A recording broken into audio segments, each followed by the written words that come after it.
Bom, Laura, não sei se você quer se apresentar, falar um pouquinho. Bom dia, é um prazer estar com vocês, sejam todos bem-vindos. E como a doutora Jane disse, eu sou Laura, sou fonoaudióloga, faço parte aqui do grupo de pesquisa em zumbido e vamos começar 2023. Ok. Então, a primeira pergunta que a gente vai responder é do Steiner Frazão. Ele fala o seguinte, será que o tempo frio pode alterar a intensidade do zumbido? Eu estou passando por uma experiência. Eu morava no Rio de Janeiro, me mudei para Atlanta em dezembro, e notei uma mudança na minha percepção do zumbido, tanto na intensidade como no som. O que fazer para minimizar essa situação? Bom, então é assim, Steiner, o frio ele pode sim mudar a percepção do zumbido. Por quê?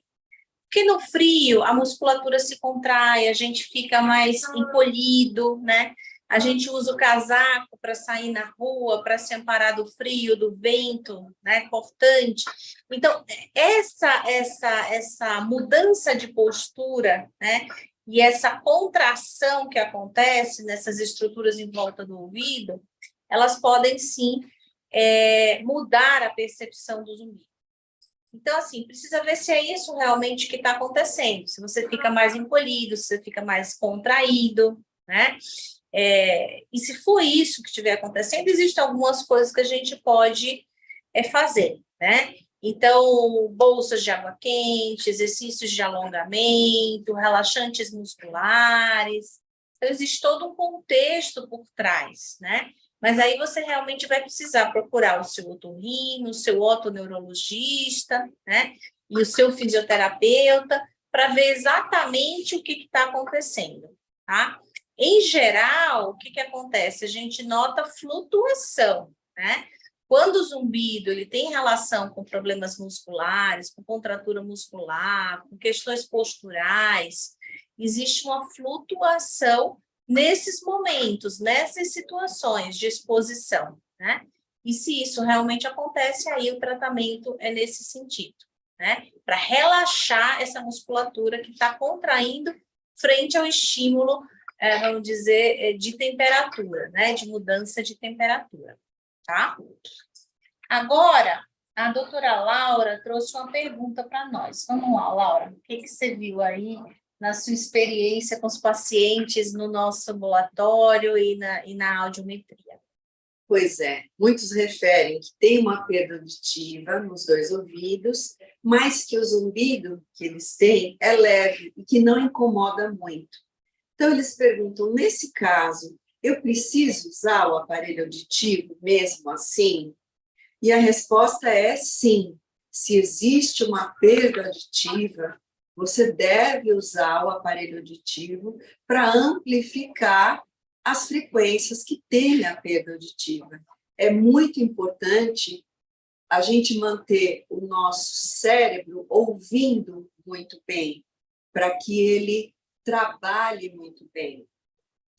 Na verdade, o zumbido tem duas vertentes, tem a questão da percepção dele e da reação que a gente tem quando o ouve.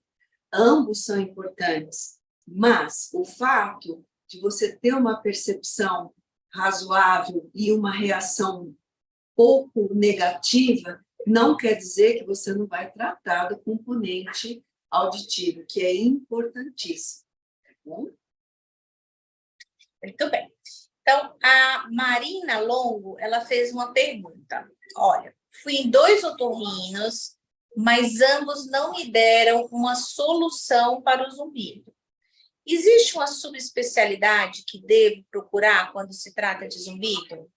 Sim, existe uma subespecialidade dentro da otorrinolaringologia que chama otoneurologia clínica, que é essa parte da otorrino que cuida de sintomas como tontura, zumbido, surdez, sensibilidade a sons, aversão a sons, né? Sensação de ouvido tampado. Então, essas queixas de ouvido, elas são tratadas por um subespecialista, otorrinolaringologista, otoneurologista clínico. Então, você deve sim, Marina, procurar um otoneurologista clínico é ele quem vai dar a melhor solução para o seu problema. Outra questão que vem comumente é: eu estou com zumbido, eu fui ao médico e ele me pediu uma audiometria. O exame deu normal.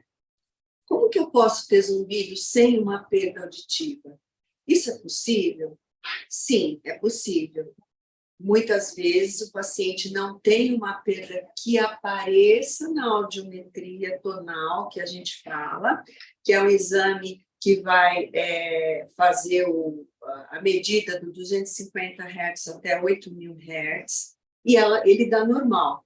Existem outros exames que são importantes de serem feitos, como a audiometria de alta frequência, por exemplo, onde muitas vezes a gente já vê que existe uma diferença entre os ouvidos, ou que existe já uma queda bilateral, tá? Então, esse paciente que tem uma audição normal, muitas vezes refere o que a doutora falou agora há pouco, uma hipersensibilidade auditiva, ou ele tem uma reação até de uma certa raiva, de uma aversão, ou fica muito irritado com sons que nem são sons muito altos, e tudo isso tem que ser investigado pelo médico, tá? Então, uma audiometria normal não quer dizer que o resto da via auditiva esteja normal. Então, isso tudo tem que ser investigado, sim. Uma outra pergunta interessante foi feita pela Mara Jânia. Ela pergunta o seguinte: o dente do siso pode causar zumbido? Sim, a resposta é sim. Por quê? Porque a nossa arcada dentária, os nossos dentes, eles são inervados por um nervo que chama trigêmeo, tá? O trigêmeo é o quinto nervo craniano. São 12 pares, o trigêmeo é o quinto, tá? E o trigêmeo, ele faz uma conexão, um pit stop, uma parada, vamos dizer assim, uma ligação com o nervo da audição no tronco cerebral, que é uma região de transição entre a medula e o cérebro, tá? Então, os problemas dentários, arrancar o dente, usar aparelho de correção, fazer alguma cirurgia, algum procedimento, e até o próprio dente, se ele tiver com problema disfuncional, causando, vamos dizer assim, impactos nesse equilíbrio do sistema estomatognático, né, que é esse sistema da mordida, da mastigação, sim, ele pode causar o zumbido, né? Mas isso precisa ser visto por um profissional especialista, um bucomaxilofacial, que vai realmente decifrar se existe essa conexão. Tem uma pergunta, né, Thaís? Sim, tem uma pergunta aqui, no YouTube, do Bruno Garcia. Meu zumbido tem característica somatosensorial. Quando tenho zumbido do lado direito, tenho dor na garganta do mesmo lado, dor na ATM e no pescoço. O sintoma na garganta parece alérgico. Alergia pode causar zumbido? Existe sim uma relação entre alergia e zumbido, tá? Em especial porque, na verdade, as alergias, as intolerâncias, elas geram uma resposta exagerada, né? E essa resposta exagerada, seja inflamatória, por exemplo, ela pode contribuir para o aparecimento do zumbido. Agora, assim, o zumbido somatosensorial, ele é um pouquinho diferente do zumbido por alergia ou por intolerância, né? O zumbido somatosensorial geralmente é unilateral, geralmente nos pacientes mais jovens, né? Geralmente ele tem uma associação com a dor do mesmo lado, ou com o desconforto do mesmo lado, né? Então, o mecanismo ele tem a ver com essa ativação do trigêmeo que a gente acabou de falar, que é esse quinto nervo craniano, né? Nas alergias ou nas intolerâncias, existe uma hipersensibilidade, uma resposta exagerada, e isso influencia o sangue, né? Vamos dizer assim, influencia o sistema como um todo, tá? E aí a coisa é muito mais, vamos dizer, tecidual, é muito mais vascular, é muito mais difusa, né? Quer dizer, o mecanismo é um pouquinho diferente, mas sim pode ter relação entre as alergias e o zumbido, por conta dessa resposta inflamatória exacerbada que os pacientes alérgicos apresentam, e isso pode afetar o ouvido, com certeza. Bom, agora, Laura, me conta, quem mais que apareceu de pergunta para você? Aparece muito essa questão, né? Eu tenho zumbido, tenho perda auditiva, e por isso uso aparelhos auditivos. Eu estou com eles há 2, 3 meses, ou seja, estou em período de adaptação. Porém, quando eu tiro os aparelhos, eu volto a escutar o meu zumbido. Isso é normal? É esperado? Veja, no caso de uma perda auditiva, a gente usa o aparelho auditivo primeiro para amplificar e, com isso, para gerar um conforto e realmente o zumbido chegar até a desaparecer. Em primeiro lugar, você está usando por 2, 3, 4 meses, é muito pouco. É o começo do tratamento, da adaptação, tá? Então, isso você deve usar sempre, durante o dia todo. Outra coisa que se fala muito, mas eu estou sozinha em casa, então, quando eu vou sair, eu coloco o aparelho. Passo de manhã e à tarde eu uso. Não, o aparelho tem que ser usado a partir do momento que você acorda. O cérebro tem que receber informações auditivas do ambiente, desde um cachorro latindo, uma pessoa falando, um rádio, né, uma música tocando. Isso é alimento para o cérebro. Quanto mais alimentado ele estiver, esse zumbido passa a ter um valor muito pequeno, tá? Então, procurem usar o dia inteiro, sim. E se à noite você tira o aparelho e você sente ainda um pequeno zumbido, você pode usar uma fonte sonora externa, algum som que seja agradável para você, que não seja muito alto, e que faça com que você relaxe e durma bem. Bom, mas a adaptação de um aparelho auditivo é realmente durante todo o período que você está acordado.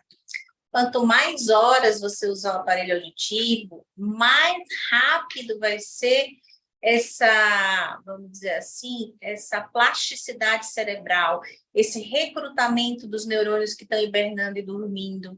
Então, o ideal é usar 12, 14 horas por dia. Em alguns casos específicos, a gente pode, sim, orientar o paciente a dormir com o aparelho. É claro que tem a questão da pilha, é claro que tem toda essa questão do uso, mas, assim, caso a caso, né? Então, assim, é importante usar o máximo que o paciente conseguir, porque isso vai ajudar o cérebro nessa plasticidade e na diminuição da percepção do zumbido. Um tratamento, quanto mais horas de exposição, maiores os benefícios alcançados, tá? Bom, aí tem uma outra... pode falar, Thaís. Posso falar? Desculpa. Pode. Tenho aqui. Jô Lacerda, bom dia. Meu zumbido sempre aumenta na TPM. Sou paciente da doutora Giane, tinha consulta marcada e acabei por dentro por confundir a data. Como posso remarcar? Ele é paciente, ela, né? Ela, isso. Isso. Bom, para remarcar, o ideal é vir aqui numa sexta-feira de manhã para a gente dar uma data nova, tá? Nas sextas-feiras de manhã a gente remarca. O zumbido relacionado à TPM, ele tem muita influência hormonal, né? Então, as oscilações hormonais. Então, geralmente, mulheres que têm esses gatilhos ao longo da vida, a menarca, a primeira menstruação, todo mês a oscilação hormonal, né? Isso, com certeza, afeta o fluxo para o labirinto e modula a percepção do zumbido. E isso a gente tem como corrigir, como controlar, né? Não só com dieta, com alimentação, como correção de nutrientes, vitaminas e minerais, e ajustes aí dos fatores que são precipitantes, os fatores gatilhos, né? Isso tudo a gente faz. Então, infelizmente, tem que vir pessoalmente. Se você faltou, perdeu, infelizmente tem que vir pessoalmente aqui na sexta de manhã e a gente vai agendar uma nova data, tá? Eu acho que é isso, né, Thaís? Isso. Laura, quer complementar? Eu só tenho mais uma pergunta, eu posso fazer? Claro. Do Bruno Garcia novamente. Me desculpa. Osteófitos marginais anteriores discretos em corpos vertebrais cervicais podem causar zumbido? Podem causar zumbido, sim, mas assim, a gente sempre faz o diagnóstico clínico, ou seja, a gente não trata o exame no laboratório, a gente trata o paciente. Então, às vezes, o paciente tem achados no exame de ressonância ou de tomografia da coluna cervical, mas ele não tem queixa clínica, tá? Então, assim, a gente sempre tem que casar, somar 2 mais 2. Então, examinar o paciente, palpar o pescoço, pesquisar se aquele zumbido modula com determinados movimentos, né? Então, assim, com certeza, essas alterações podem gerar não só zumbido, mas também tontura. Existe um estudo que foi feito em que eles tiraram, durante cirurgia para correção da coluna cervical, pedacinhos da vértebra, né? E eles compararam pacientes com e sem tontura. E eles viram que os pacientes com tontura, eles têm alterações nos corpúsculos de Rufino, nessas vértebras, nos corpos vertebrais, tá?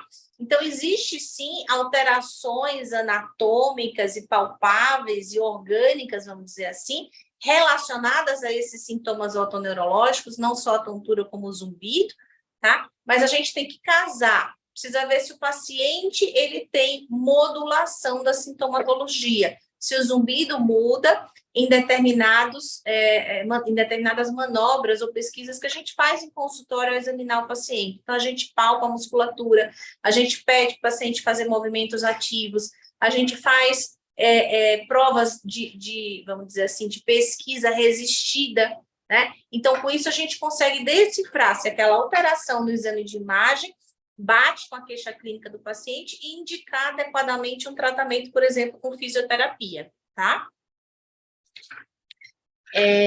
Agora é minha vez ou a sua? Pode fazer. Então, uma pergunta que acontece, que a gente vê muito por aí. O aparelho auditivo é a única opção para o tratamento do meu zumbido? Veja, o zumbido, nós temos mais de 200 causas conhecidas, né, na literatura possíveis para você ter zumbido. Uma delas, que é muito forte, né, essa incidência, é que se a gente pegar 100 pacientes que têm uma perda auditiva, de 85% a 95% deles vai ter, sim, o zumbido vai ter uma perda auditiva, perdão. Ele refere ao zumbido, dessas 100 pessoas, a gente vai ver que, em média, 90, 95 pessoas têm realmente, né, uma perda auditiva. Se é o caso, essa perda, naturalmente, deve ser corrigida, sim, mas existem outras 199 causas que não são auditivas, para-auditivas, etc., e que precisam ser investigadas, né, doutora? Com certeza, né? E assim, acho que vale lembrar que no mesmo paciente a gente tem 2, 3 causas, nunca é uma causa só. Então, assim, o trabalho é justamente esse, né? A aderência do médico ao paciente e a aderência do paciente ao médico. O médico tem que enxergar mais do que está ali na frente dele, que geralmente tem 2, 3 coisas dando aquele zumbido, e o paciente também tem que se dispor a fazer 2, 3, 4 tratamentos para chegar no ponto que a gente precisa de alívio do zumbido. Então, acho que esse é o desafio, é um desafio bilateral, né, do médico e do paciente. Enxergar que são 2, 3, 4, 5 causas no mesmo paciente e fazer todos esses tratamentos para a gente poder atingir o objetivo que é a cura, ou que é a melhora, ou que é o alívio, tá? E uma outra coisa, né, doutora Jane? Muitas vezes o tratamento não é somente medicamentoso. Muitas vezes requer uma mudança na rotina, na dieta, começar a fazer exercício físico, né? E que é uma coisa que não é somente começar, mas é manter. Com certeza. Bom, uma outra pergunta interessante aqui, do site, tá? A pessoa não se identificou. O excesso de cera no ouvido pode ocasionar zumbido? Sim, tá? Uma cera que arrole o ouvido, que tampone o ouvido, ela pode sim ocasionar zumbido. E aí é super fácil, é só fazer uma lavagem, remover, que o zumbido desaparece, né? Assim como infecções de ouvido, ou a própria lavagem de ouvido também pode dar, né? Então, assim, qualquer estímulo nessa região pode ser capaz de desencadear a percepção de um som que não tem um contexto, ou uma fonte, ou uma origem no ambiente externo. Ô, Thaís, tem mais alguma pergunta aí? Porque eu vi que tem mão levantada. Oi, não, desculpa, eu que não abaixei aqui, mas aí não tem mais perguntas no momento. Ah, então tá bom. Ok. Tem uma outra pergunta do site que diz assim: o meu pai fez audiometria e 2 dias depois teve tontura e enjoos. Isso pode acontecer? Olha, pode ser duas coisas aí, tá? Pode ser simplesmente uma coincidência, porque foi 2 dias depois que ele fez a audiometria. Eu não vejo uma relação direta, né? 2 dias depois que ele fez a audiometria é que ele teve tontura e enjoos, tá? Mas, durante o exame da audiometria, pode acontecer, sim, pelo estímulo à tontura. Geralmente, o paciente que tem esse tipo, não é comum, não é frequente, mas pode acontecer. Geralmente, o paciente que tem desconforto com o exame de audiometria, ele tem algum problema dentro do ouvido, tipo uma malformação, uma terceira janela, uma falha no osso, uma deiscência do canal semicircular. São pacientes, por exemplo, que vão ter tontura quando eles são expostos a sons muito intensos. Por exemplo, uma vuvuzela no estádio, por exemplo, uma balada, uma festa, né?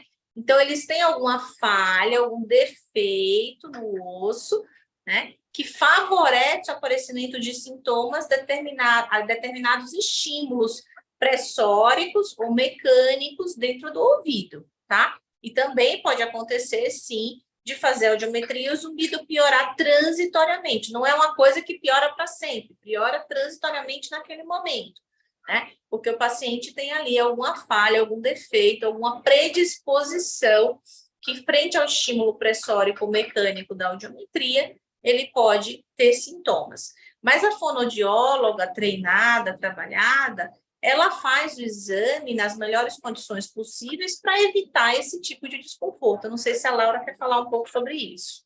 Eu não sei se, no caso, esse senhor fez somente a audiometria, talvez ele também tenha feito um outro exame que se chama imitanciometria, né? E nesse exame, a gente, de um lado, coloca uma pressão positiva e negativa no ouvido para ver como é que está funcionando a membrana do tímpano, e do outro lado, a gente tem que dar sons que estão bem fortes para desencadear o reflexo estapediano, reflexo do estribo, tá? Que é um ossículo que está lá dentro do nossa orelha média. A gente toma muito cuidado quando vai fazer e orienta os pacientes antes de começar. Não é o exame que costuma dar tontura, mesmo em quem tem tontura, mas cada caso é um caso. Então, que a gente orienta. Se a gente começa a fazer o exame, o paciente começa a se sentir mal, é só ele avisar a gente vai parar e contar para o médico que isso não foi possível fazer. Não sei se, no caso, o senhor fez a imitanciometria também. Mas, como a doutora Jane falou, isso costuma ser transitório. Às vezes o paciente aguenta e fala, eu fiquei um pouquinho zonzo, mas eu aguentei. Aí a gente dá um tempinho, ele está bem e ele vai embora bem. Tem uma pergunta, Thaís? Tenho sim. É do Bruno Garcia. Existe algum exame semelhante à nasofibroscopia que consegue ver o interior da tuba auditiva? Como se sabe que a tuba está funcionando corretamente? Bom, a nasofibroscopia já ajuda, porque durante a nasofibroscopia, o endoscópio ele passa pela entrada da tuba, e a gente consegue ver se essa entrada da tuba está pérvia, ou se a tuba está patente, aberta demais, ou fechada demais, ou se tem algum bloqueio, tá? Mas o exame de audiometria, durante o exame de audiometria e imitanciometria, especificamente imitanciometria, a gente consegue avaliar a função da tuba, né? Existe um gráfico, que é um gráfico em tenda, cujo ápice é em 0, tá? Quando existe uma disfunção da tuba, esse ápice, ele desvia para a esquerda a menos 100, menos 200 DA pascais. Então, o exame de imitanciometria é um exame específico para a gente avaliar a função tubária, né? Mas pode acontecer, sim, do paciente ter disfunções nessa musculatura que regula a elasticidade, a dureza, o enrijecimento da membrana do tímpano, vamos dizer assim, e a imitanciometria está normal, né? Então, cabe ao médico, mediante uma boa história clínica, um bom exame físico, com esses recursos, definir o que está acontecendo, se existe realmente ou não um problema ali naquele ajuste de pressão da caixa do tímpano. Eu não sei se a Laura quer complementar. Não, é isso mesmo. A gente tinha falado desse exame de imitanciometria, que é um exame objetivo. Então, nesse sentido, essa curva que a doutora fala é a curva tipo C, que a gente coloca, né? E que realmente dá uma informação interessante para a continuidade do tratamento. Eu acho que é isso hoje, Thaís. A gente respondeu bastante pergunta. Não sei se tem mais pergunta. Tem uma última, se vocês quiserem para eu ler. Pode ser. Da Ju Lacerda também. No meu caso, a princípio era a doença de Meniere. Na última consulta, me encaminharam para reumatologista para saber se a doença é autoimune.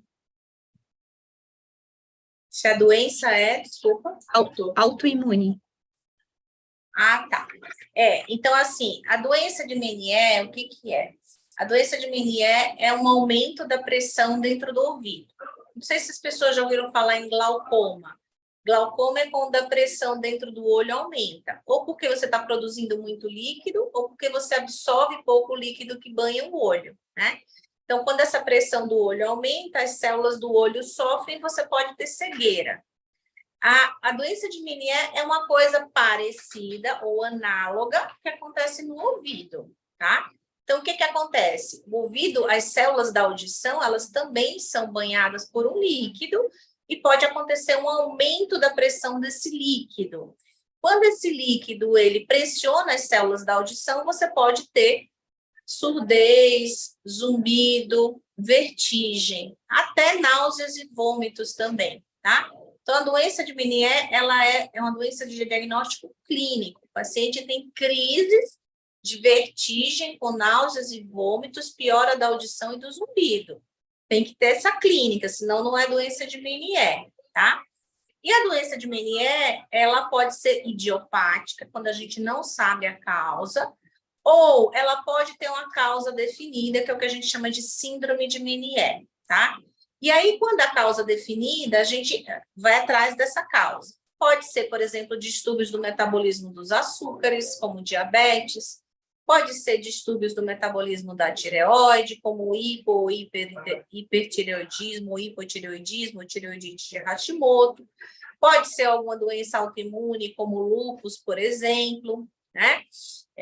Então, assim, a gente precisa investigar as possíveis causas, porque tratando aquela causa, a gente consegue controlar e corrigir a doença, né? Evitar que esse ouvido evolua para uma piora, né? Contornar os sintomas de zumbido, tontura e perda auditiva. Então, é isso mais ou menos que acontece nesses casos e que a gente costuma fazer em termos de tratamento. Tem mais uma coisa que as pessoas perguntam, se existe um exame específico para poder mensurar, para poder medir o zumbido, né? Existe um exame também subjetivo que se chama acufenometria e que é uma medida psicoacústica do zumbido. Então, através dele, a gente pode dar informações ao médico para ter uma ideia de qual é a frequência desse zumbido, ou seja, se ele é grave, médio ou é agudo, né? E também que intensidade, que sensação de intensidade, de volume, de altura esse paciente tem. E também quanto é preciso de um mascaramento, de um outro som que possa aliviar ou até cobrir esse exame.